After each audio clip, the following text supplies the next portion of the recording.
right, welcome back. We are here to rank Bon Iver's 6 albums. Yep. If it's 6. Is it 6 or 5? I think we're at 5. Yeah, 5. We're at 5. We're here to rank Bon Iver's. We're experts. Technically 6 because we're going to say what we think of Blood Bank later. So, I did not re-listen to that, so we're not going to do that. I forgot. Well, I'll give my thoughts. Okay, yeah. I have some, but, okay.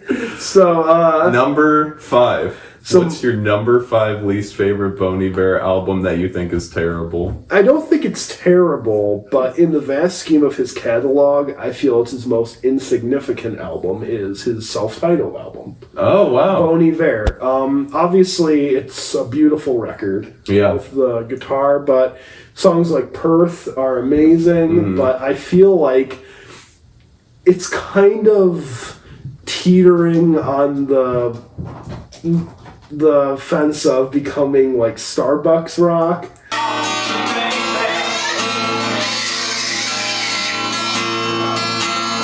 Okay. In the fact that it fits that crowd. You know, it's the very loose folk that people with beanies and flannels listen to. It's very much, and I know it's a stupid criticism, but this becomes the artistry of the album. Also, the lyrics I feel are good, but I just don't get a lot out of them. Okay. It doesn't have the real heart pull or like breakage of For Emma, or even some songs on I. It's a great record still. It's like a 7.5 out of 10. Okay. But I don't. In the vast scheme of everything he's released, I think it's his least significant album. And I think it was a good transitional album because after For Emma, he started doing different different side projects. He's in this weird collective band called Gangs, which was really weird. But it's definitely, I think it's an album that is in a very big shadow when it comes to For Emma, because For Emma is such a big moment as far as music, but still a good album. Sorry, your least favorite now. Number 5 is also, I was joking, none of his albums are terrible. I like all of his albums quite a bit. I'm going 22 a Million. It's weird placing it at number 5 because it was such an unexpected album from him. Because one thing you can count on Bon Iver for is a unique album experience every time. 22 a Million. We started out with For Emma Forever Ago. Everyone knows the lore behind that, the vibe of that. And then Bon Iver felt like it kind of built on that a little bit. It was a more lavish version of that first album. And then just a left hook. This is full like electronic, folktronica with saxophones. And I very much like it. I like the Apartment song a ton. There's just does not feel like a full album experience at times. It can feel a little bit more like a mixtape and not like a fully fleshed out album because of the nature of it being stripped back, but then it's also short on top of that. That's fair. So I'll still go 7 out of 10 on it though. That's fair. My number 4 is going to be his most recent album, fABLE. We already did a review on this. Yeah, see, right? Perfect photo. With the fish. He's getting something to eat over there. Yeah, he's hungry. He's very hungry. He got the munchies. But fABLE, I already gave my thoughts on it in a previous review, but to reiterate, I love the album side. Songs like Everything is Peaceful Love, Day One, I'll Be There. My problem is that the EP is just... that having that in the front, I just EP, want... that's now disc 1. Yeah, disc 1. I kind of just want to skip over. Because I want to get to the cool production that's on that other disc. So it kind of feels like I'm being made to listen to the EP that I don't want to. Because that's what I did when the album came out. I just listened to disc 2. Because I had already heard disc 1. And then I listened to it all together. I'm like... yeah, this thing, at least to me, again, the songs on disc 1 are nice, but they're not essential to the album. I know a lot of people are probably going to disagree with that, you included, but I think it's good. It's great production, but Yeah, it's good. Okay. What's your rating, would you say? 8 out of 10. 8 out of 10? Yeah. Oh, dang, we're jumping 8s. Number 2 for me is Bon Iver, the self-titled album. I don't even know if it's called Bon Iver, or if it's just self-titled. Sorry for the camera shaking. That's my cat going crazy. Menace. He's a menace. Like John touched on, I think it's a more ethereal, lavish version of the first album. Again, the issue with Bon Iver is just kind of the album dips at the end a little bit for me. It's a really, really good album, though. Again, unexpected turn from the first one. The first one's so stripped back, and it just sounds like him rocking out, thinking of music ideas alone. This one is a more band, and where it really feels like a music collective as he tries to market his albums, with Bon Iver as the guiding force. So I'm going to give that one an 8 out of 10. 8's fair. Number 3. You're going to be so surprised by what his my third number out of his is. 7 albums. I know, this number 3 is, for years and years and years, this was number 1. Oh, wow. My number 3, you're going to be so shocked. I'll change my pants. I'm sitting down. I love the album to death. My number 3 is Forever Ago. Really? It's, first off, what? my rating is, it's obviously a 9 out of 10. Okay. One of the great folk albums of all time. Re-listening to it was definitely, I can definitely see that this was the direction that the folk scene was going in. It's very homespun, it's very homey, kind of. It gives me the feeling, kind of like how Adrian Lenker's album is. It's like someone's on their porch playing music for you. That one with her in the cowboy hat? Yeah, Bright Future. Yeah, Kind of reminds me of that. album. It's like, someone's tapping their toes and playing their guitar to you. Crumbles is my name and Big Bear is my game.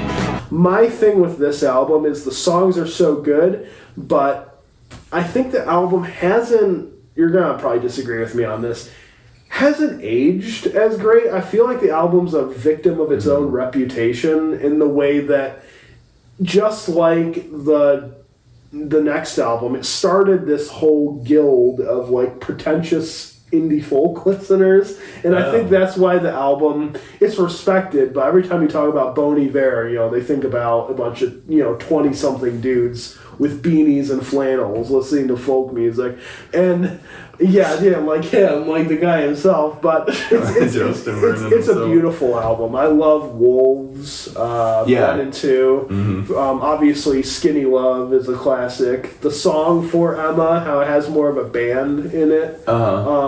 It's a great record. It's number 3, but I love it. What's your rating? 9 out of 10. 9 out of 10? Yeah.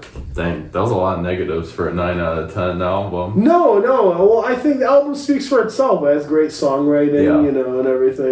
Number 3 for me is going to be, and this one might have even been, alright, if you're going to look yourself, you gotta go. This is a PG channel. Number 3 for me is I. Really? This probably was my favorite at one point. Songs like Naeem, Faith, Salem. It's surprisingly a backloaded album. Really? Like, I can't think of a album that's more like all the heaters are on the back end. Like, I like the back half more than the first half.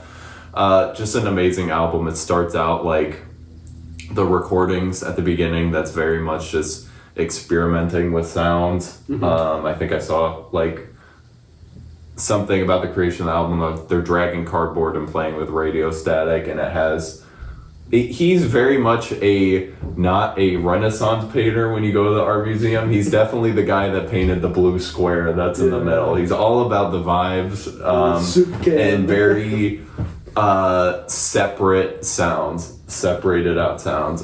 Very good album. I think it just has a couple low points that keeps it from being my favorite, but my gosh, is this like a really good album. I'm feeling an 8 or a 9 on it. Transition.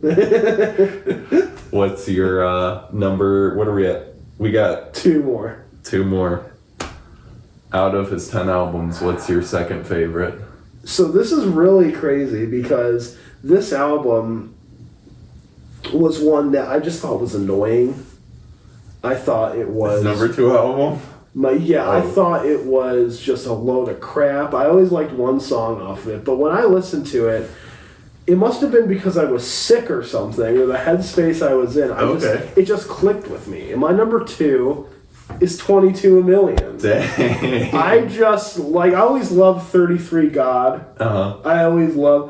I don't like Creeks still. I think Creeks is annoying. Oh, really? I really, really love Death Rest. I think that's what it's called. Yeah, I like that one. The opening song is really cool. It's just, I love the fact that it's so bold and it's just, it just doesn't care what you think about it. You know, it's very, it's a confident kind of experimental record because you can definitely see that Justin Vernon believes in what he's making. Yeah. And I love the fact that he just took a chance because, like I said, he was hailed as one of the kings of the indie folk movement. Then 5 years later, he releases this song and just alienates his entire fan base who liked those first two albums. This is my guy right there. But yeah, it was just such a... I think that, to defend myself for this ranking, For Emma is the better album.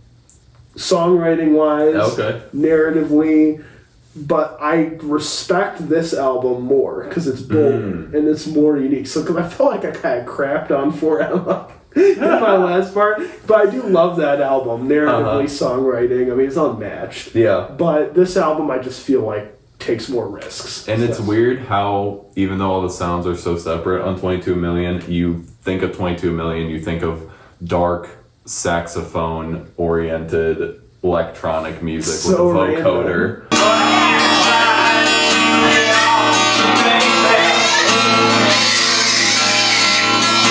And like you can just name, you know what it is right away. He does a very good job of making a unique listen on that one. You don't feel like it's too short or too mixtape-esque?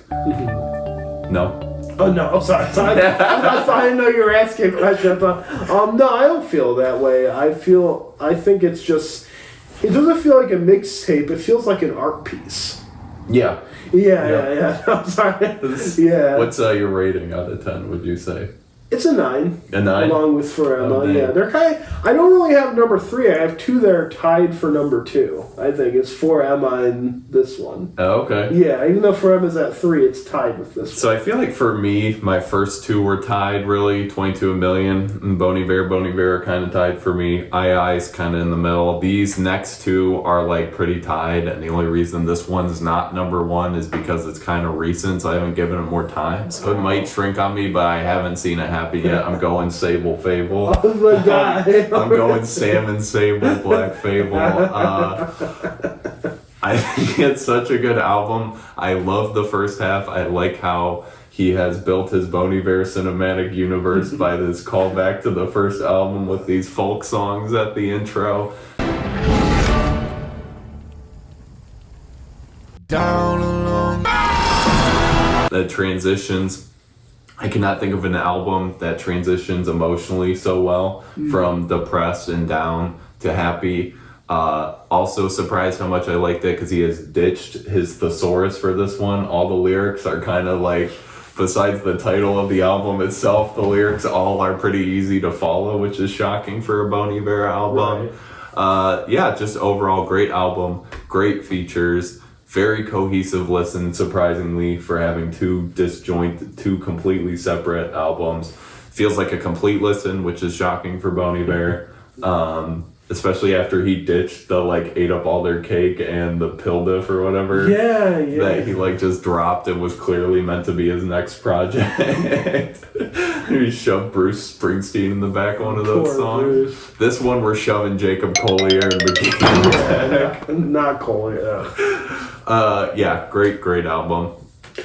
Just my only thing, the ending, I still like a lot. I don't even dislike the ending, but I think it drags a little. What were you talking Just about? very, very low. It's such a good, it's 9 out of 10 album for me. 9 out of 10. Yeah. My number 1, this album is an album that I feel like is just so otherworldly and it's almost an album that just is going for a ride and it takes you with it. I'm going I as number one. Every single song on this album is completely different, but it all feels like it goes well together. It's like, how does he do that? Like the first song, the first real song after the intro, Emi? Is that how you say it? I don't know. I. It's like, I love the vocals feel like they're going down, and then it almost has like a beat drop on it. And I always loved Hey Ma, the single from it. You said Naeem is one of your favorites. I like that one. I love my favorites. 2 favorite songs are Faith and Gelmore. Those are my 2 favorites. Those are very good. I love the build up on Faith. That kind of gets the tears going. It gets the tears going. Some waterworks. Again, I said Shadia in the review for Shadia, it is. I love that one. Marion is beautiful. The song, I don't know anyone named Marion. Marion may not be so pretty. Obviously, You Man Like is one of my favorite songs ever. It just feels like it's the point where he truly transcended from a songwriter and producer to a true artist. It's a true artistry album. And I don't want to harp on this, but I just am salty that this did not win Album of the Year at the Grammys. I'm still listening to this. I'm not listening to Billie Eilish. So I'm going to give this album a 10 out of 10. I guess I like it fine with the Grammy win, but I also personally listened to that and have not gone back to the Billie Eilish album, I guess, personally, so I get it. All right, you're number one. What did you say? Was it 10 out of 10? Yeah, 10 out of 10. Dang. Review it again. We're going number one for me, For Emma, Forever Ago. This guy back here came out from fishing at his dad's cabin. We all know the lore to write after a breakup with not Marion, but Emma. I think it was a very unexpected album. It clearly... it's very obvious that connects with a lot of people because he just kind of dropped this by himself and it got a lot of buzz just because of the quality of the music. It's very not his best produced work, obviously, because it's just almost field recorded. Not everything's in tune. Everything's very live. Bro whipped out the thesaurus for this one for sure. I could see I wasn't buried in the context of the album because I wasn't that big into music when the album dropped, because I don't even know what year it dropped. I probably was too young. I would just always remember my dad would go to Starbucks when I was younger. I always hear Skinny Love or Rosalind or one of his songs in the Starbucks. Yeah. So that was one of my contexts, but you continue with your... It's just the album you just want to know. He set up a world so weirdly, just such weird lyrics with gluey feathers on the flume. Right away it's just all this stuff. You have no idea what he's talking about, but you can still visualize a picture in your head with everything he's giving you. I know he almost seems like he's trying to separate himself from that album, especially on SABLE fABLE, because it's a depressing time in his life, but it's a good album. It's weird how he came out of the gate so unexpected, and then every album's been unexpected since, so we just hope he keeps making music. It's another 9 out of 10 album for me. Yeah, same. I think it's a 9 too. We are so in sync. That's why I have rattled on from day one. So that is our Bon Iver review. Go check out Bon Iver's music. He needs your support. He's running out of cash fast, I've heard, ever since that Grammy loss. And then go check out Knabtube. Knabtube. But go check it out. I'll have it linked in the description. I'm in 8 of those videos. So, yeah. Thanks for watching. Bye. Bye.